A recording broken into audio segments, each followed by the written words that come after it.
E aí, pessoal, eu já aí na área novamente e agora nós vamos corrigir a prova do Enem do ano do pentacampeonato. Olha que maravilha.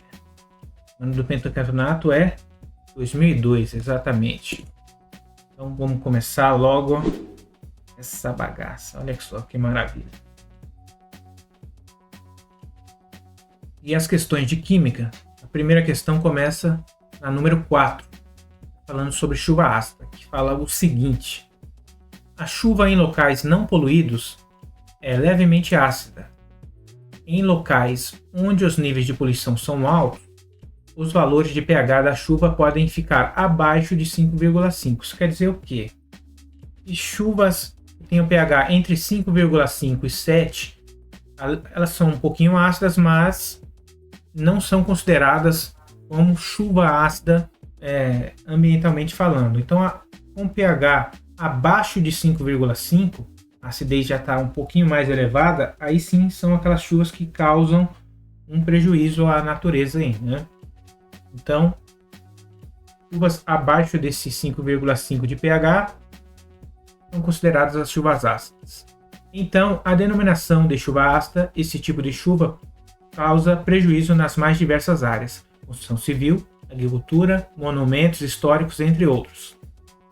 A acidez da chuva está relacionada ao pH, da seguinte forma: a concentração de íons H+ é igual ao antilog do valor do pH. Antilog, lembra que a formulinha do pH é igual a menos log da concentração de íons H+. Então o antilog me dá o valor do pH dos íons, né? Sendo que o pH pode assumir valores entre 0 e 14. Ao realizar um monitoramento do pH da chuva em Campinas, São Paulo, nos meses de março, abril, maio de 1998, um centro de pesquisa coletou 21 amostras, das quais 4 têm seus valores mostrados abaixo. Em março, a sexta amostra tem pH igual a 4. Em abril, a 8ª amostra tem pH igual a 5. Em abril, a 14ª amostra tem a pH igual a 6 e em maio, a 18ª amostra tem pH igual a 7. Ele faz as seguintes perguntas, olha só. A análise da fórmula e da tabela permite afirmar que 1. Da sexta para a 14ª, olha só, da sexta para a 14ª, olha o pH, 4 e 6, não é isso? Ocorre um aumento de 50% na acidez. Então é o seguinte: toda vez que o pH aumenta em uma unidade, aqui ele aumentou em 2 unidades, não é isso? Na realidade, como a fórmula do pH é pH é igual a menos log da concentração de íons H+, então o antilog me dá a concentração de íons. Então é o seguinte: se eu tenho o valor do pH aqui, ó, 4,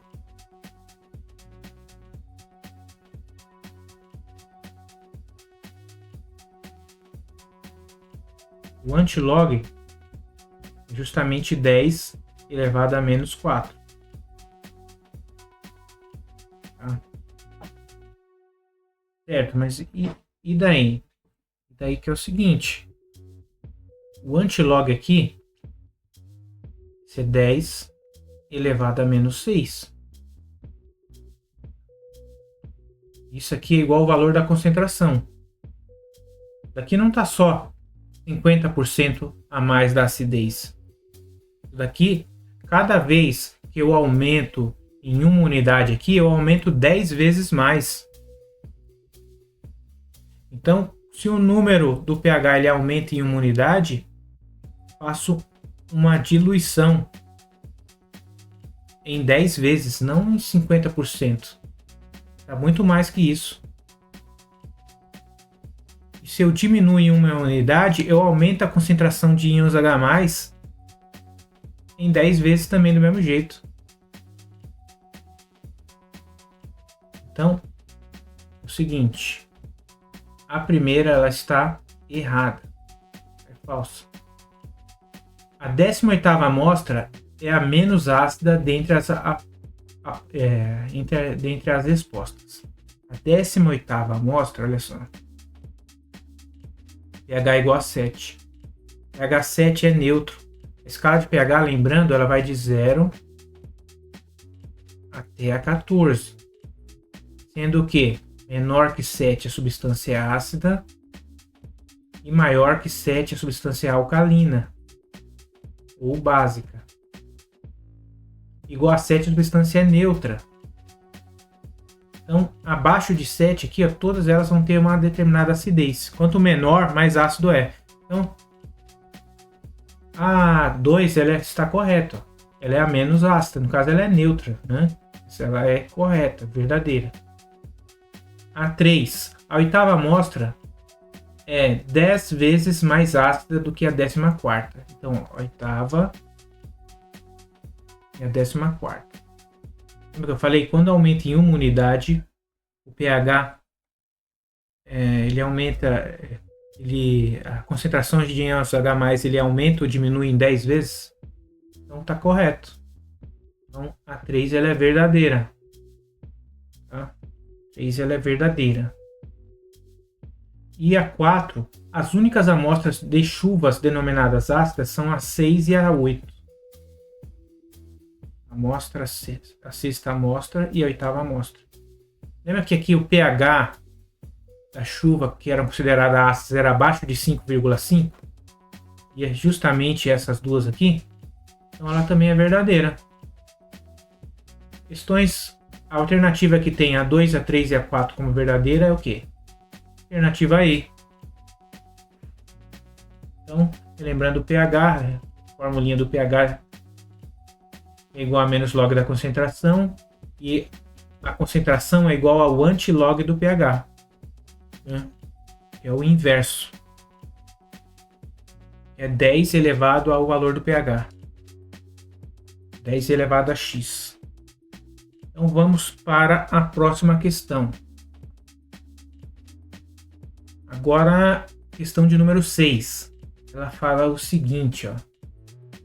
A tabela mostra a evolução da frota de veículos leves e o gráfico a emissão média de poluentes monóxido de carbono em gramas por quilo por veículo da frota, na região metropolitana de São Paulo, no período de 92 a 2000. Vamos analisar aqui, ó. A frota de 92 a 2000, frota a álcool em milhares, ela diminuiu, ó. Foi de 1.250 para 1.050. E a frota a gasolina aumentou em milhares, né? 2.500 para 4.800. Então houve um aumento da frota em gasolina e uma diminuição da frota em álcool. Agora, a emissão de CO, média de monóxido de carbono. Aí para vocês verem aqui, ó, de gasolina, ela diminuiu de 92 até os anos 2000, diminuiu no segundo gráfico aqui, ó. E a de álcool aumentou. Vocês viram que um é o inverso do outro? Agora, por que cada gasolina diminuiu? Isso aí foi um aumento da tecnologia, né? Você aumenta o número de carros, isso aqui você tem carro movido não mais a carburador. O carburador foi até mais ou menos 94. Aí você tem os carros a injeção eletrônica. São muito mais eficientes, né? São muito mais eficientes, econômicos e menos poluentes. Ó. Apesar de ter mais carro, tem uma menor poluição devido a, vamos dizer assim, a tecnologia, né? Agora os movidos a álcool houve um aumento. Aí vamos ver aqui, ó, comparando-se a emissão média de monóxido de carbono dos veículos a gasolina e a álcool, pode-se afirmar que no transcorrer do período de 92 a 2000, a frota a álcool emitiu menos monóxido de carbono. Aí, essa daqui, olha só, de 99 a 2000, ela emitiu menos, mas só que houve uma crescente aqui. Por que ela emitiu menos? Porque a frota de carros a gasolina é muito maior. Então, no começo aqui tinha muito mais carros a gasolina. Vocês estão vendo isso aqui? Então, consequentemente, poluiu mais. Apesar que no finalzinho aqui começou a emitir menos do que a frota álcool. Só que no começo, até chegar aqui mais ou menos 97, 98, a frota a gasolina emitiu muito mais. Até ela se tornar mais eficiente. Faz sentido, né? Tudo bem? Então,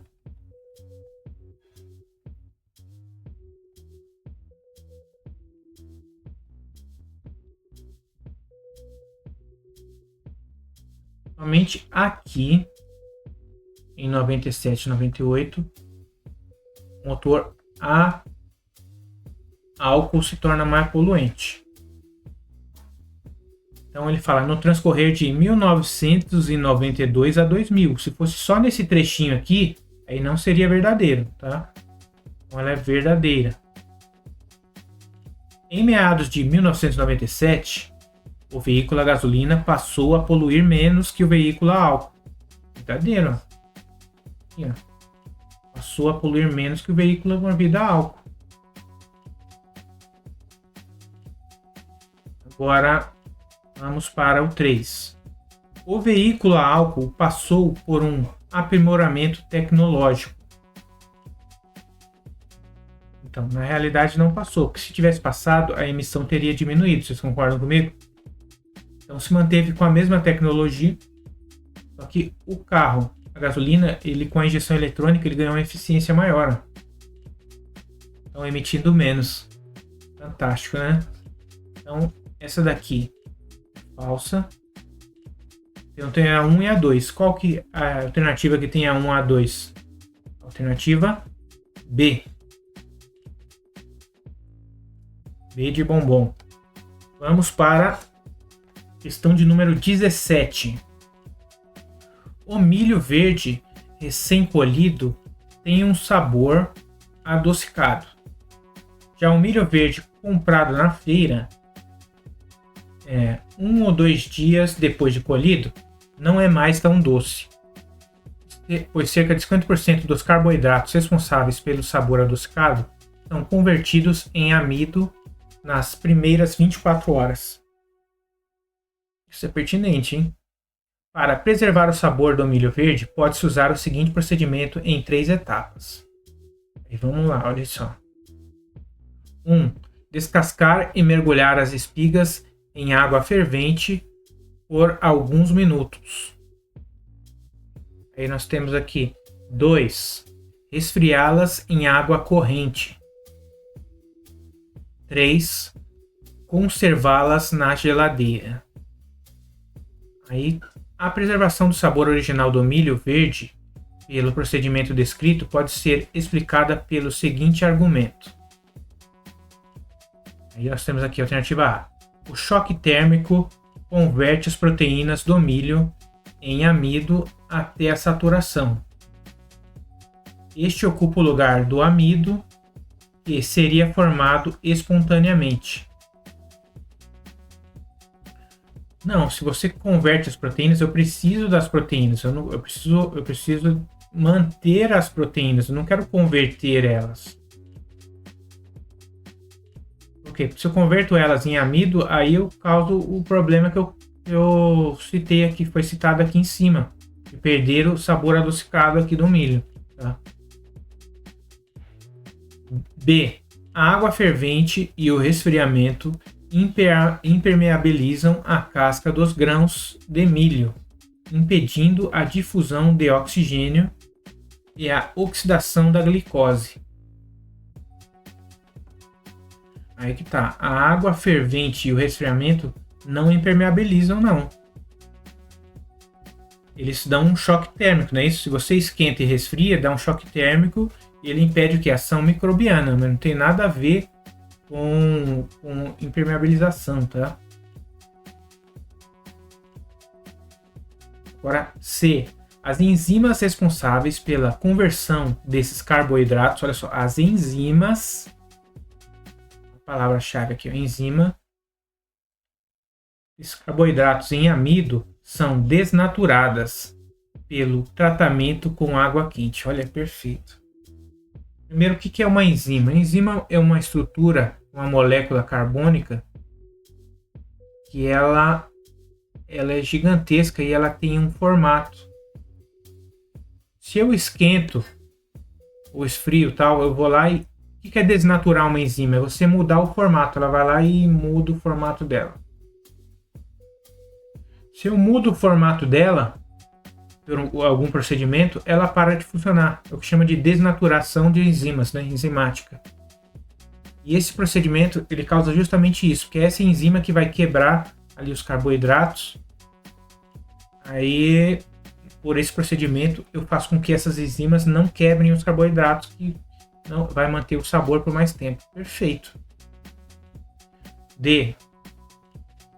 Micro-organismos que, ao retirarem nutrientes dos grãos, convertem esses carboidratos em amido, são destruídos pelo aquecimento.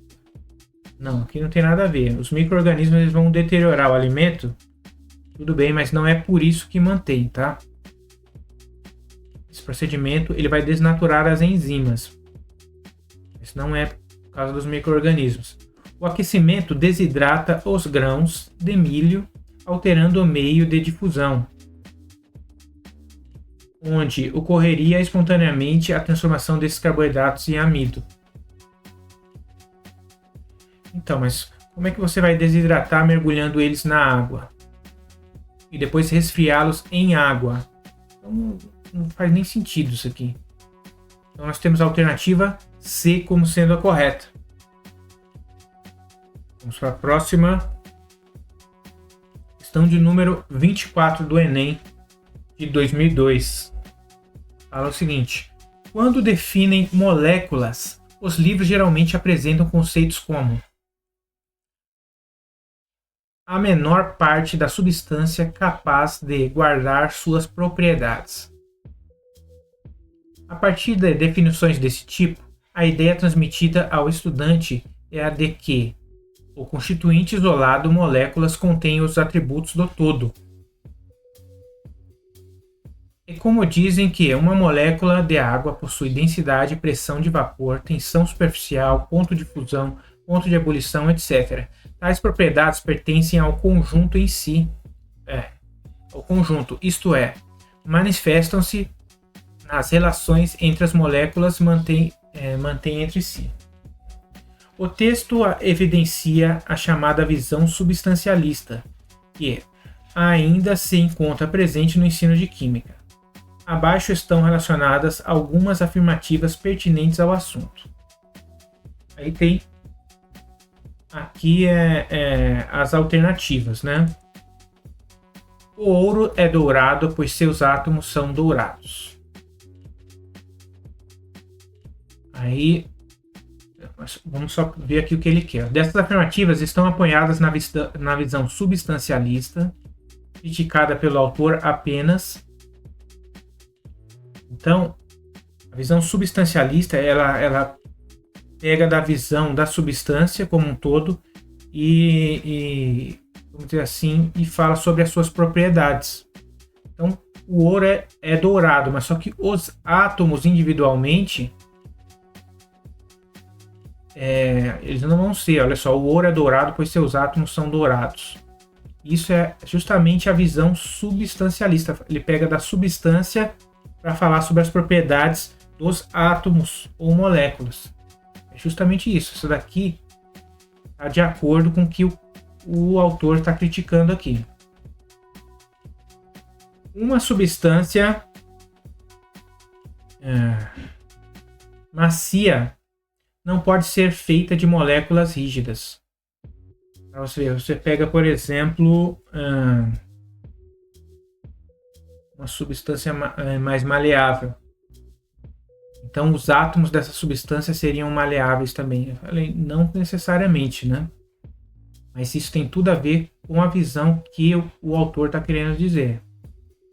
Aí 3. Uma substância pura possui pontos de ebulição e fusão constantes, em virtude das interações entre suas moléculas. Tá vendo? Aqui ele já está falando da interação entre as moléculas que dão essa propriedade, não da característica da substância. Então, isso daqui não corresponde ao que o autor evidencia aqui, ó.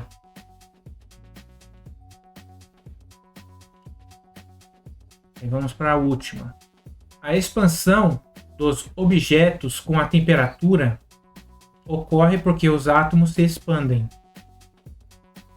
Tá vendo só? Então ele não está falando que os átomos, ao interagirem, ganham energia cinética e essa energia cinética fazem com que eles ganhem energia e por isso eles se expandem.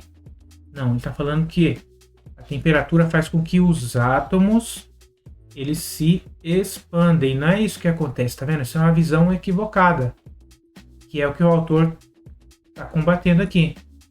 Então eu tenho A1, A2 e A4 como correspondendo ao que o autor está afirmando como visão substancialista criticada.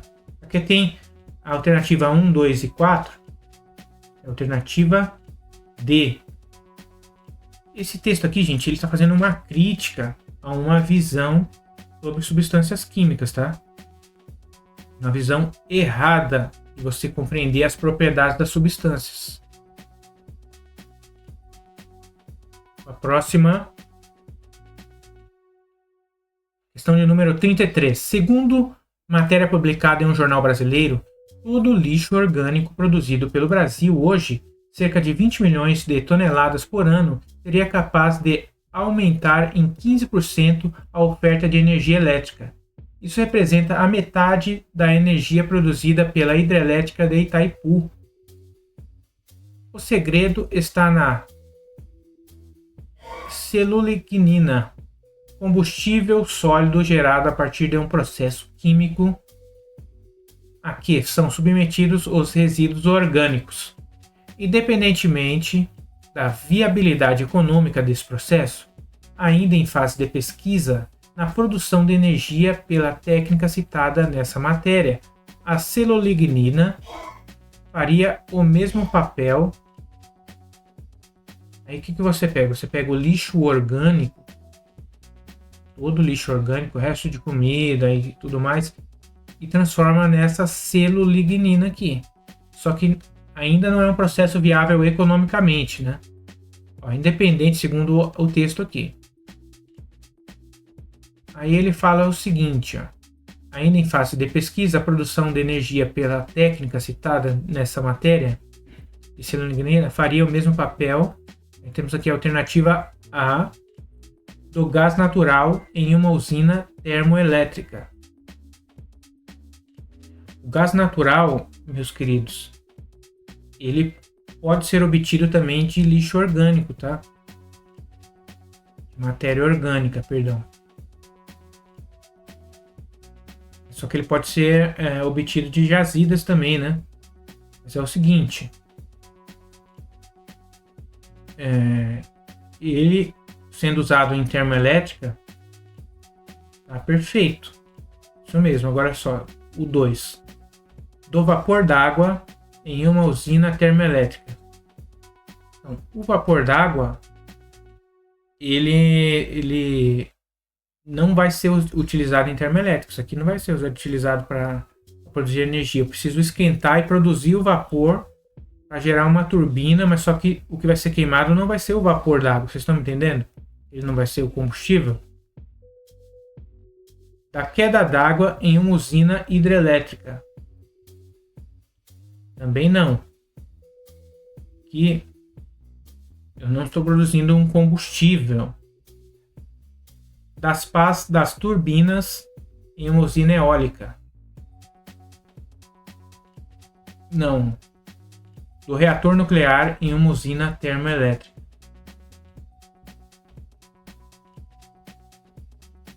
Agora, o que mais se adequa aqui, é o que ele está falando aqui, do você utilizar o lixo orgânico para produzir esse combustível, se adequa ao uso do gás natural como combustível em uma usina termoelétrica. As outras não estão se adequando ao que ele fala aqui. Tá? Então tem aí a questão de número 33 como sendo a mais correta. Para a próxima. Agora nós temos aí a questão de número 34 do Enem de 2002, meus queridinhos.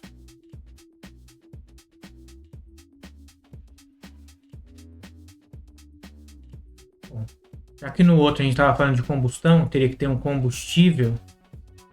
Aqui nós vamos falar o seguinte: numa área de praia, a brisa marítima é uma consequência da diferença no tempo de aquecimento do solo e da água.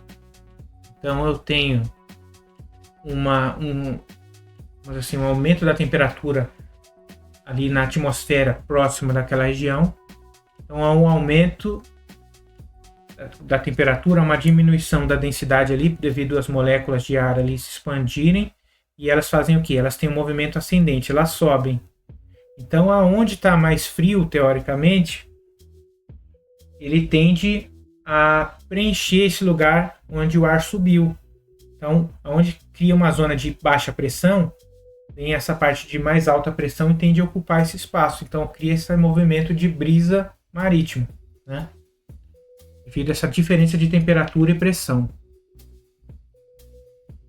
Aí ele fala o seguinte: no local que se aquece rapidamente, o ar fica mais quente e sobe, deixando a área de baixa pressão, provocando o deslocamento de ar da superfície que está mais fria do mar.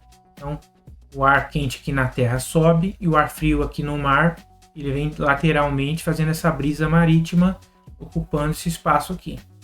À noite ocorre o processo inverso. Então, a areia ela esfria rapidamente, fica fria. Então, o ar aqui fica frio na areia.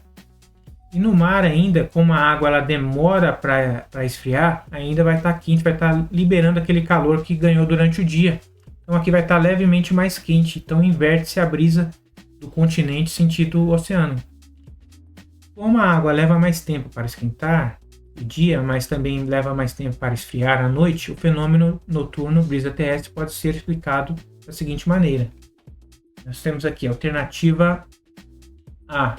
O ar que sobe, a água que aquece, a água se aquece, mas ao subir deixa uma área de baixa pressão, causando o deslocamento de ar do continente para o mar.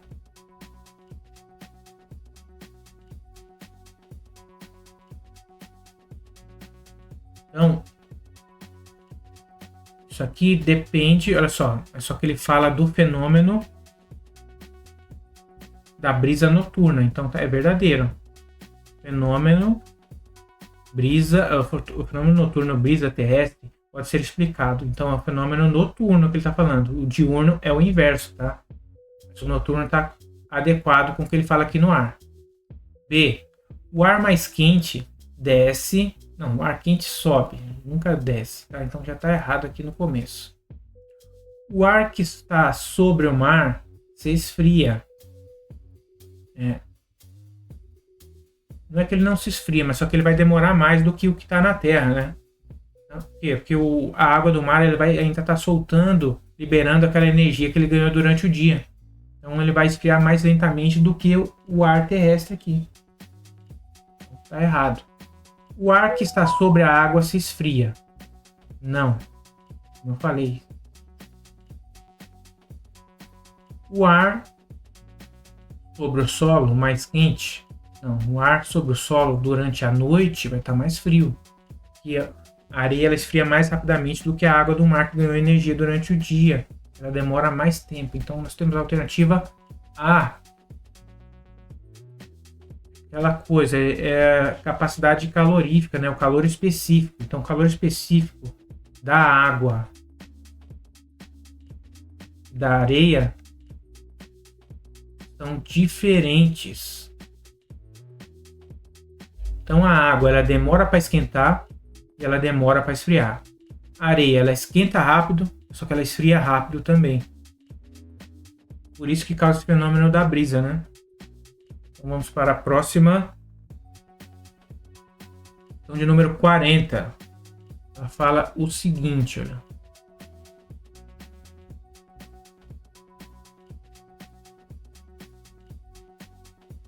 Para testar o uso do algicida sulfato de cobre em tanques de criação de camarões, estudou-se em aquário a resistência desses organismos a diferentes concentrações de íons cobre, representados pelo Cu2+, aqui, ó. Os gráficos relacionam a mortandade de camarões com as concentrações de cobre 2+, e com o tempo de exposição a esses íons. Aí eu tenho aqui os gráficos, aqui, né?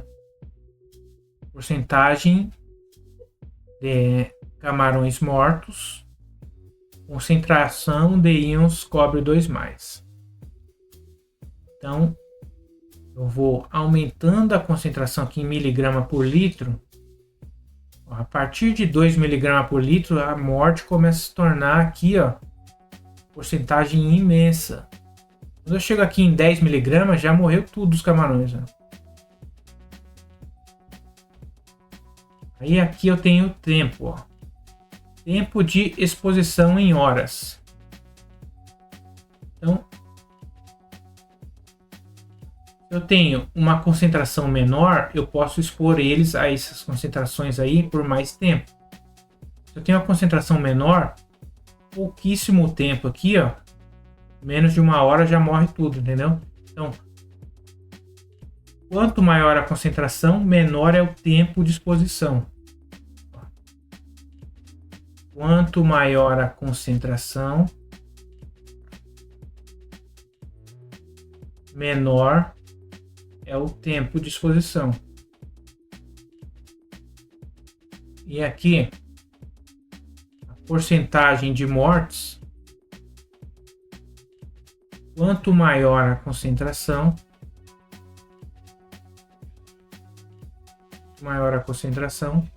maior o número de mortes. Então aqui é uma grandeza diretamente proporcional, se aumenta um, o outro aumenta, e aqui é inversamente proporcional, né? Se eu aumento a concentração, diminui o tempo. Aqui se eu aumento a concentração, eu aumento a quantidade de mortes, né? Então ele pergunta o seguinte: se os camarões utilizados na experiência fossem introduzidos num tanque de criação contendo 20.000 litros de água tratada com sulfato de cobre, em quantidades suficientes para fornecer 50 gramas de íons cobre, estariam vivos após 24 horas cerca de... Aí nós temos que olhar nossos cálculos aqui, olhem só. Nós vamos fazer o seguinte. Então, em 50 gramas, eu vou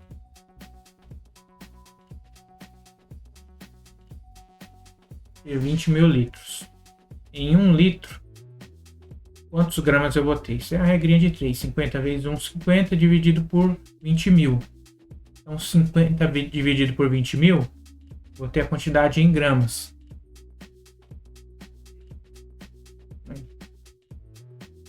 X é igual a 50 gramas dividido por 20.000 litros. O valor de X é igual a 2,5 vezes 10 elevado a menos 3 gramas por litro, certo? Ou 2,5 miligramas por litro. Mesma coisa. Então eu tenho 2,5 miligramas por litro. Aí beleza. Aí após 24 horas é aqui, ó. Vamos ver quantos miligramas a gente consegue, mais ou menos, se a gente conseguir fazer a reta bonitinha aqui, ó. Essa ficou mais ou menos reta aqui, né? 24 horas dá mais ou menos aqui, mais ou menos uns 2,5 ali. Certo que esse gráfico aqui tá meio ruinzinho. Por isso eu acho uma imagem um pouquinho melhor. Agora, olhem aqui, ó. 2,5 está mais ou menos aqui, não é isso?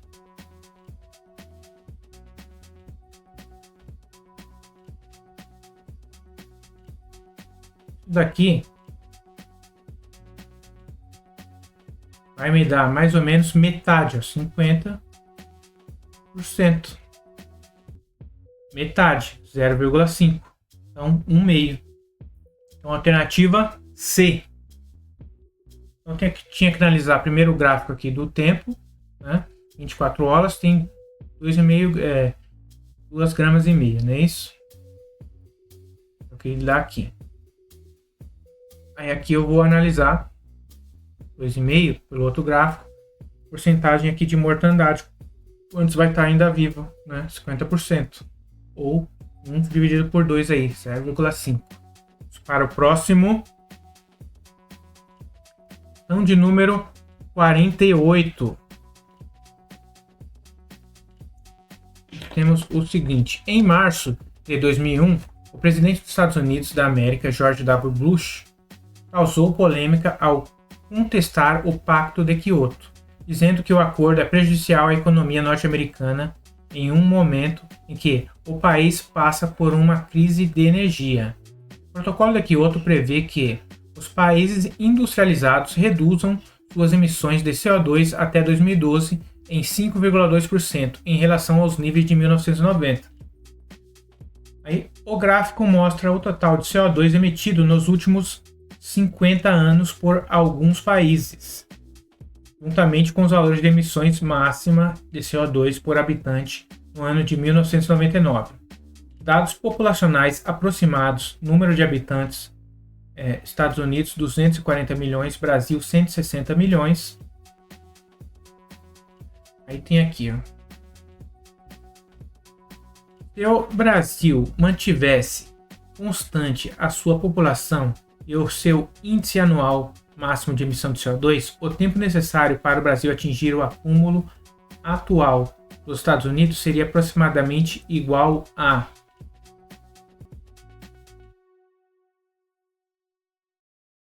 Então, o tempo necessário para o Brasil atingir o acumulado atual dos Estados Unidos seria aproximadamente igual a...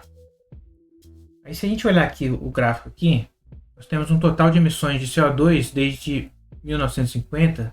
Os Estados Unidos está aqui aproximadamente 180 e alguma coisinha. E o Brasil está aqui nesse pouquinho. Se a gente pegar esse trechinho aqui do Brasil e esse trechinho aqui dos Estados Unidos, vai dar exatamente os 180 aqui aproximadamente. Então tem 180 aqui bilhões de toneladas de CO2. 180 bilhões é a mesma coisa que 180 vezes 10 elevado à nona. Tá? Toneladas, é a mesma coisa. Bilhões, 10 a nona. Bilhão, 10 a sexta, né? Aí, nós vamos pegar a diferença. Como é que a gente faz isso? A gente não tem a população aqui, ele nos dá esses outros dados aqui, ó. Emissão anual máxima por habitante tonelada. Aí, os Estados Unidos, 36. Aí nós temos aqui o Brasil 2,5. Aí como é que a gente faz esses cálculos? A gente pega a população aqui dos Estados Unidos, 240 milhões, vezes o 36. Não é isso?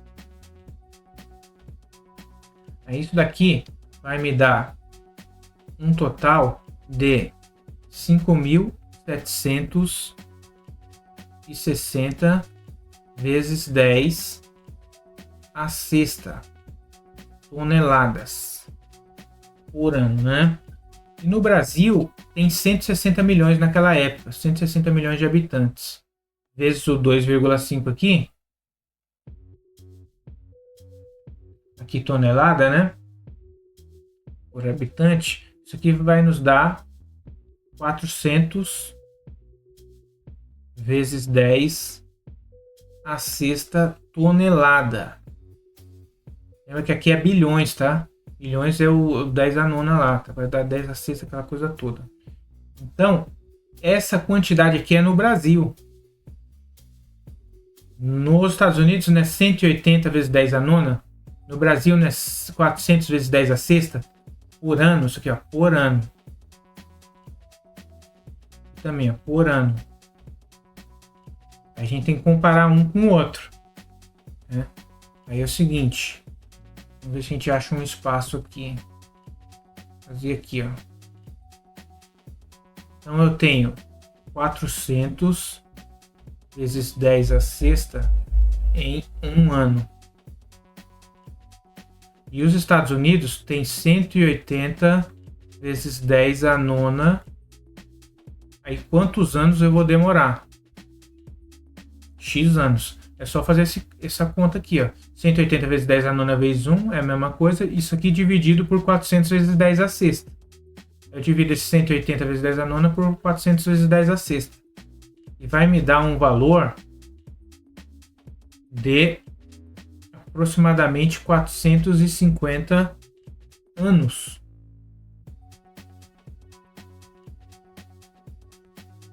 E a alternativa que chega mais próxima disso é o que? É a alternativa C. Tá? Então é isso. Vamos para a próxima. Questão de número 59, hein, meus queridos.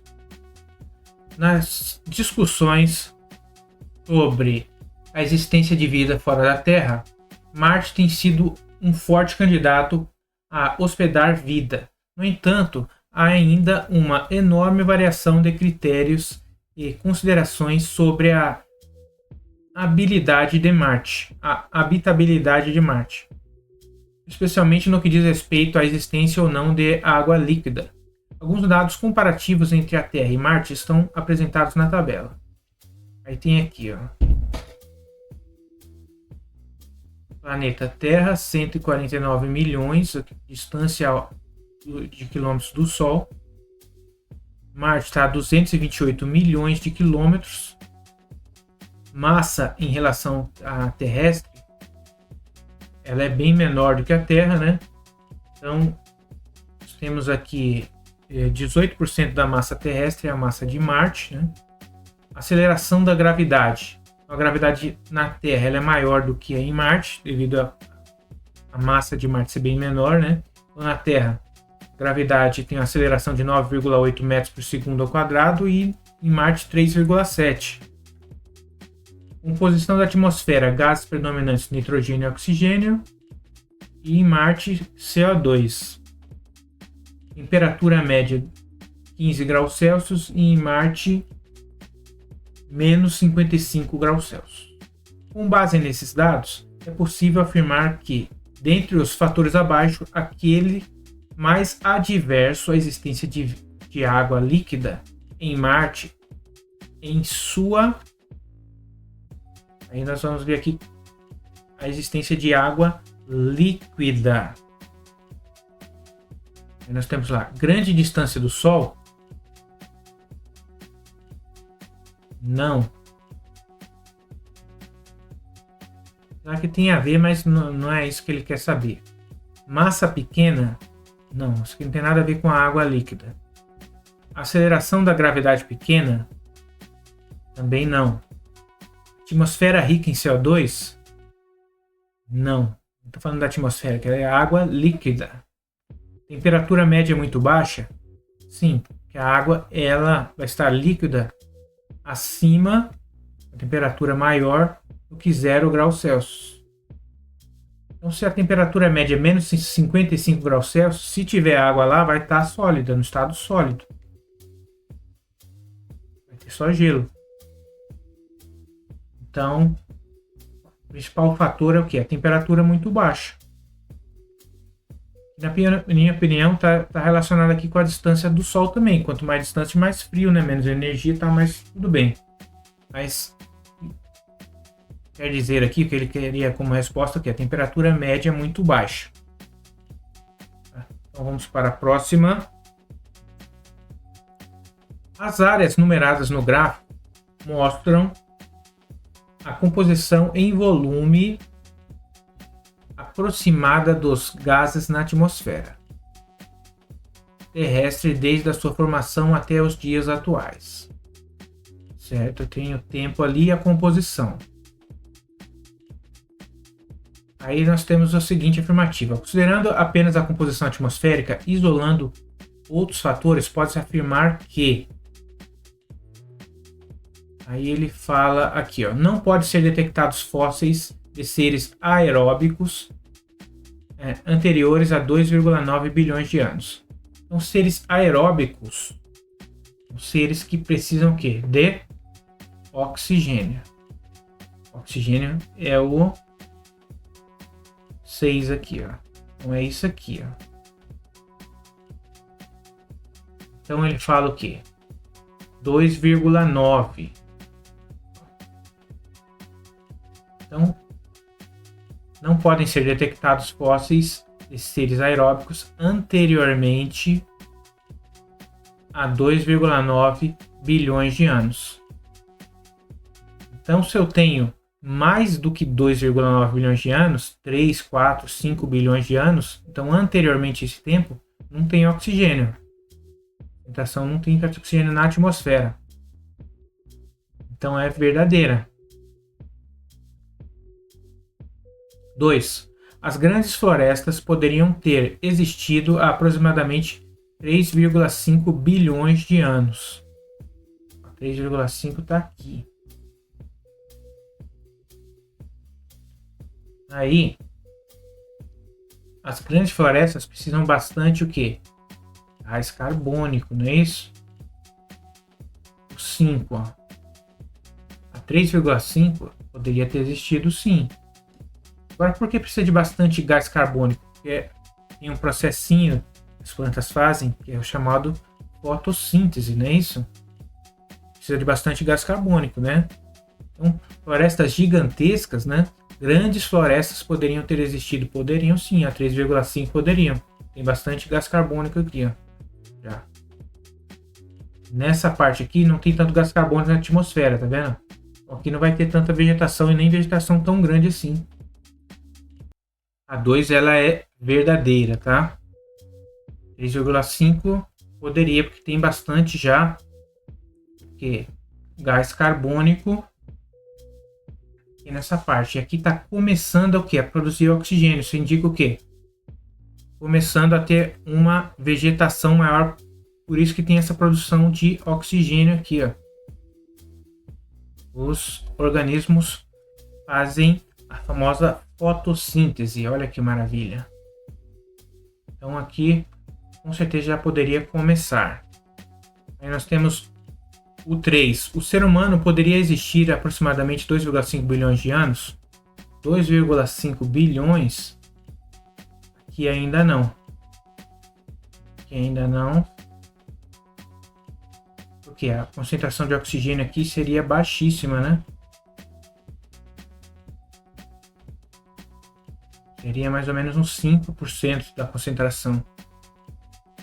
Então, ainda não. Então aqui eu tenho verdadeiro, verdadeiro e falso. Qual é verdadeiro, verdadeiro e falso? A alternativa C.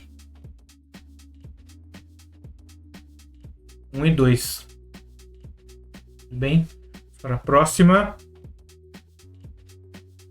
Aí tem aqui, ó. A Idade da Pedra chegou ao fim, não porque faltassem pedras. A Era do Petróleo chegará igualmente ao fim, mas não por falta de petróleo.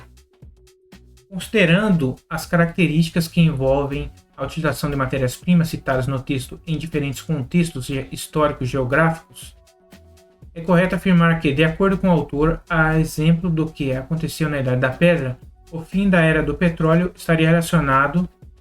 Então, estaria relacionado ao quê? À tecnologia, né, meus queridos? Então, o ser humano só vai parar de utilizar petróleo como combustível fóssil aí quando descobrir uma nova fonte de energia viável economicamente, né, em grande escala. Aí ele vai ser substituído em massa, né? Vai ser uma coisa boa. Ele tem aqui, ó, a redução e esgotamento das reservas de petróleo.